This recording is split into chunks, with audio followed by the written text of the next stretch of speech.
Hurricane Melissa has been upgraded to a Category 5 storm as it punches toward Jamaica. The National Hurricane Center says it is likely to cause life-threatening and catastrophic flash flooding and landslides. CBS News correspondent Jason Allen is in Kingston, Jamaica. He's been there all weekend watching preparations underway and the conditions change. Jason, earlier this morning it seemed as bad as it is now, but how are people prepared and what are you feeling? Yeah, it is absolutely as bad as it was when we talked to you earlier this morning, and conditions are getting worse as the hours go by, especially with the wind right now. I know a lot of people have talked about the rain. Right now, the direction this storm is turning, the mountains, I think, are taking some of the punch out of the rain here in Kingston, but we're really starting to feel the wind. We can see that how that is kicking up the ocean swells out here, and this is just in kind of that intercoastal waterway just along the Kingston waterfront. The airport, that's the airport you see out there, that kind of blocks out some of those bigger ocean swells that keeps them from moving in here. But we have extremely heavy winds, and the rain is just, it's to that stinging point, Errol. That's where we are with conditions right now, and we'll only get worse here over the next 18 to 24 hours. Yeah, sideways rain is never fun. It's a very bizarre feeling, and this hurricane actually slowed down as it was making its track through that part of the world. Why does that add another layer of challenges for people there who may have been ready for a fast-moving storm, but instead are having to deal with so much water at once? This is one where I can maybe show you to explain. So see some of these structures that are out here, just this little spit of land. We've already started to see some of that metal roofing flap, right? So that's just with a couple hours of strong wind. When you do that over 24 hours, it doesn't stand up to that. And people we talked to yesterday, they wanted to be there to protect their things. Others who were able to get out, they did get out. Here's what some of them had to say yesterday. The look of how things is going right now and how I see the sky and the weather coming in, I think this one is different. I think we're definitely gonna have, this one gonna impact us hard. We're on vacation. It was supposed to be for 8 days. We made it 7 days because of the hurricane.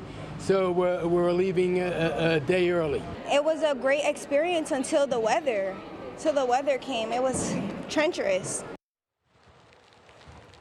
And so they closed the airport here in Kingston at 8 o'clock Saturday night. That was the last flight out. We've seen some other people, Errol, who have come down from maybe their homes in the mountains and they're staying at hotels in the city. But there are hundreds of shelters open and only a few hundred people spread among all those hundreds of shelters. So we're getting the sense that most people are trying to ride this out where they live. Yeah, Jamaicans have been through severe weather before, but this one could be different. We're hoping people take your advice and the advice of officials to seek safety. Jason Allen will continue to check in with you throughout the day. Thank you.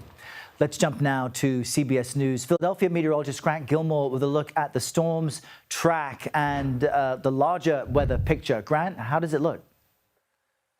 Errol, it's concerning. It's a dire situation there, and we're looking at conditions continuing to deteriorate through the rest of the today into tonight. Cat 5 hurricane, guys, 160-mile-per-hour winds, and this storm is likely not done strengthening. As it tracks slowly to the west, it'll begin to turn up to the north and west and then head to the northeast and then likely smash right into the southern coast of Jamaica later on tonight into early tomorrow morning. Let me show you a couple of things here. Hurricane hunters in this storm right now. Hurricane hunters actually just found estimated wind speeds within this hurricane of 205 miles per hour. Now, that probably won't come to fruition. They'll have to check that data, but still, they are finding incredible winds within this storm. Let's go to the map here. Let me show you what we're tracking right now on the floor, where this is just roughly 150 miles or so south of Jamaica currently.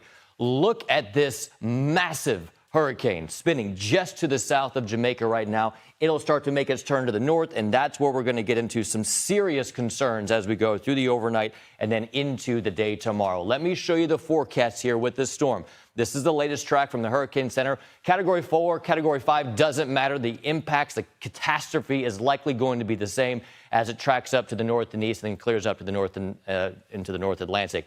Those hurricane force winds likely begin to arrive as we go overnight tonight into early tomorrow morning. That's when the worst of the conditions will begin. It'll be a long night and a long day tomorrow. We'll talk a lot more about the specific impacts that we'll see from Melissa in Jamaica here to come in just a bit. Errol, back to you for now. Yeah, it's a very serious situation. Our prayers go out to everybody there right now. Grant, we'll check in with you again soon. Thank you.